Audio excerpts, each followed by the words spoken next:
Capítulo 63 Conceito de criação. Quando vos falo de um desenvolvimento que, por um processo automático, vai do psiquismo à gênese do espírito, sem a intervenção de nenhuma força exterior, deveis compreender bem meu pensamento. Em meu sistema, a substância, mesmo em suas formas inferiores, gama e beta, inclui em estado potencial e latente todas as infinitas possibilidades de um desenvolvimento ilimitado. Compreendei que uma criação exterior e antropomórfica é absurda. Não interpreteis mal meu pensamento, nem tenteis reconduzi-lo forçosamente ao materialismo, do qual minha concepção, embora lhe conserve a forma, afasta-se enormemente na substância, chegando a coincidir, nas suas conclusões, com o mais elevado espiritualismo. Não digais, então, que a matéria pensa. Dizei que na vida, a matéria, atingindo um grau mais elevado de evolução, torna-se, devido à íntima elaboração à qual foi submetida, um veículo capaz de manifestar em maior medida o potencial nela contido. Esse conceito de uma divindade sempre presente e continuamente ativa no âmago das coisas, operando exatamente na essência delas, é incomparavelmente mais científico, mais lógico e mais correspondente à realidade do que a ideia de uma divindade cuja ação, num único ato e num determinado momento do tempo, à semelhança de um ser humano, não opera dentro de si, mas sim fora, de maneira imperfeita e ao mesmo tempo definitiva. O absoluto divino só existe no infinito. Sua manifestação, uma vez que existir equivale a se manifestar, não pode ter tido um início. Em sua essência, que abrange o todo, o absoluto não age no tempo, a não ser no sentido de um átimo de seu eterno devenir, no sentido de uma sua particular descida no relativo.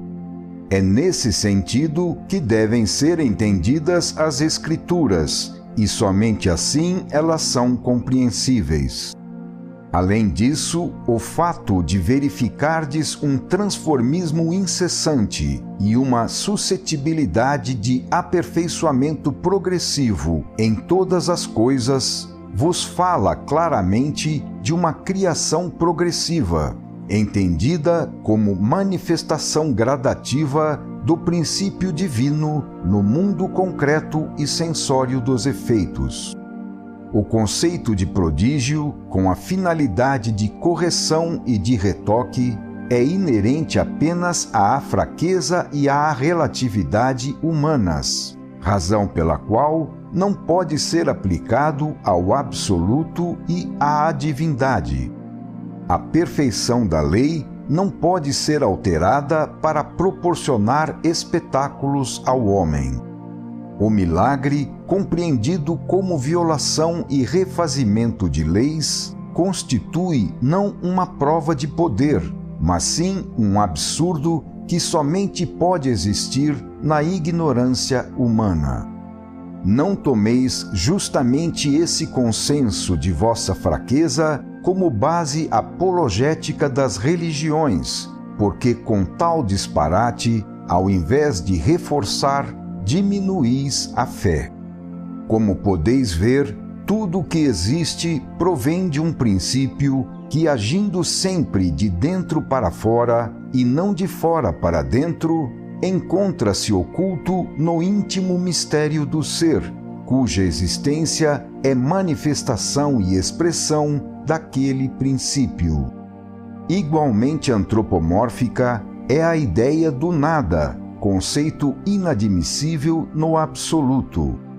como poderão existir zonas externas ou zonas de vazio, senão no relativo?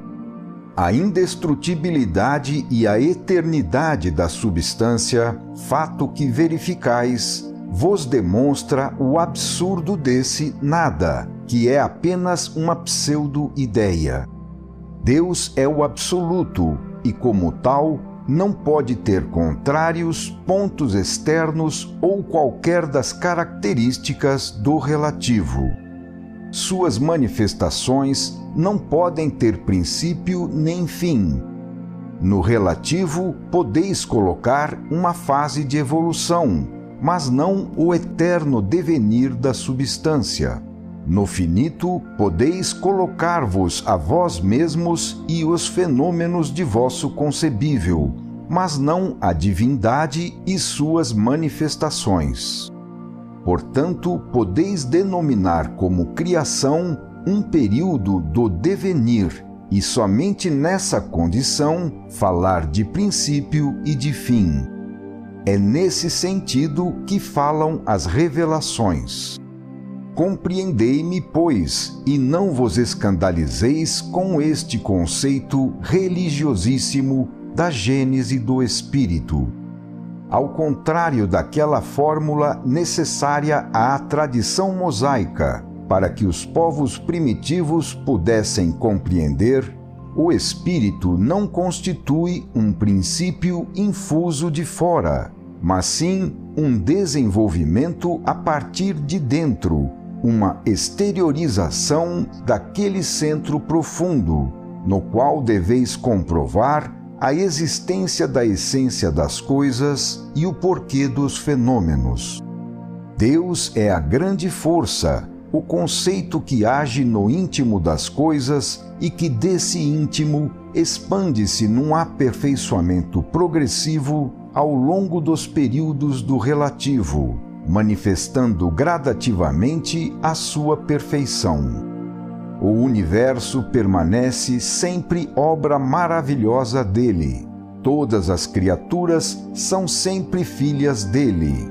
Tudo é sempre efeito desta causa suprema. Não pode haver blasfêmia nesta concepção, que, embora não corresponda à letra das Escrituras, as engrandece, elevando seus conceitos e vivificando seu espírito a uma racionalidade da qual o homem tem hoje absoluta necessidade para que sua fé não se destrua. Dizer que o universo contém sua própria criação como um momento de seu eterno devenir é simplesmente demonstrar e tornar compreensível a onipresença divina.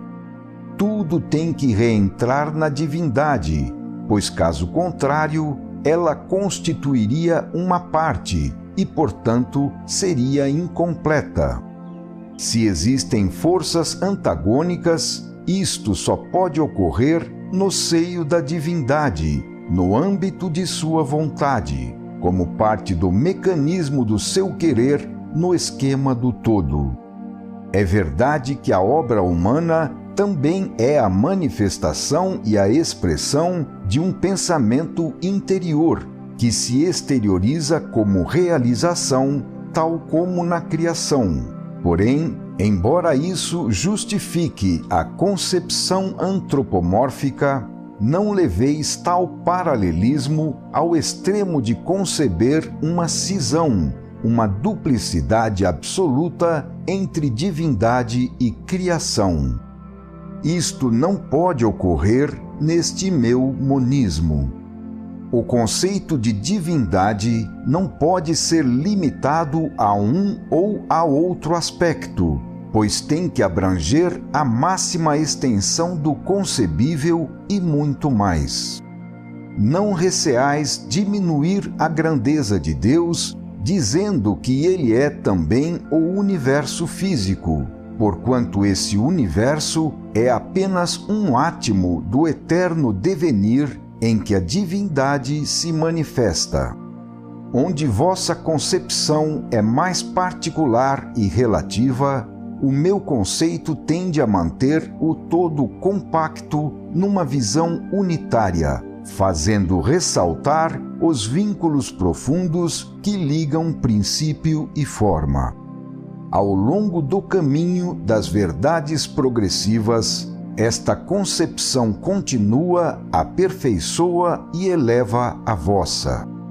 Deus é um infinito, e a essência de sua manifestação, vós a percebereis cada vez mais real, à medida que vossa capacidade perceptiva e conceitual souber penetrar o âmago das coisas. Deus é o princípio e a sua manifestação, ambos fundidos numa unidade indissolúvel. É o absoluto, o infinito, o eterno, que apenas vedes pulverizado no relativo, no finito, no progressivo. Deus é conceito e matéria, princípio e forma, causa e efeito, ligados e indivisíveis, tal como vos são apresentados pela realidade fenomênica e como vos são demonstrados pela lógica, constituindo os dois momentos e os dois extremos entre os quais oscila o universo. Quão maior é a profundidade ética e, ao mesmo tempo, a verdade biológica, extremos que jamais soubestes unir, existentes nesta concepção, em que o cérebro constitui não a fonte do pensamento, mas sim o órgão por meio do qual o espírito pensa, em que o corpo é o instrumento da alma eterna, constituindo a veste caducante que ela, com a finalidade de atender às necessidades de sua ascensão, constrói para si. Qual elevação espiritual poderia ser maior do que essa, na qual cada forma existente representa uma perfeita fusão de pensamento e de ação, constituindo uma manifestação divina, uma expressão daquele supremo princípio, uma revelação daquela centelha animadora cuja ausência desagregaria repentinamente qualquer organismo. A matéria subsiste, e como poderia ser destruída? Ela está fundida ao espírito num poderoso amplexo, ajudando-o em seu desenvolvimento como serva fiel e acolhendo sua gênese em seu seio materno. Uma vez completada a criação, ela se inclina diante do fruto de sua elaboração, tornando-se serva dele, pois, ainda que no todo o inferior esteja ligado ao superior em fraternidade de origem e de trabalho, cada individuação não pode ultrapassar seu próprio nível. Assim, na vida, a matéria permanece no grau intermediário, sem jamais ultrapassá-lo.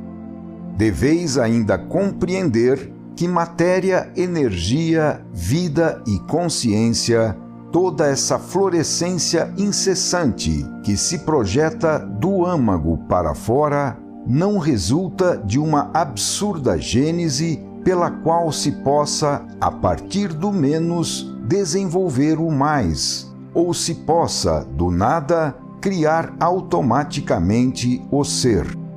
Tudo isso é forma, aparência externa, é a manifestação sensível daquele contínuo devenir em que o absoluto divino se realiza, projetando-se no relativo.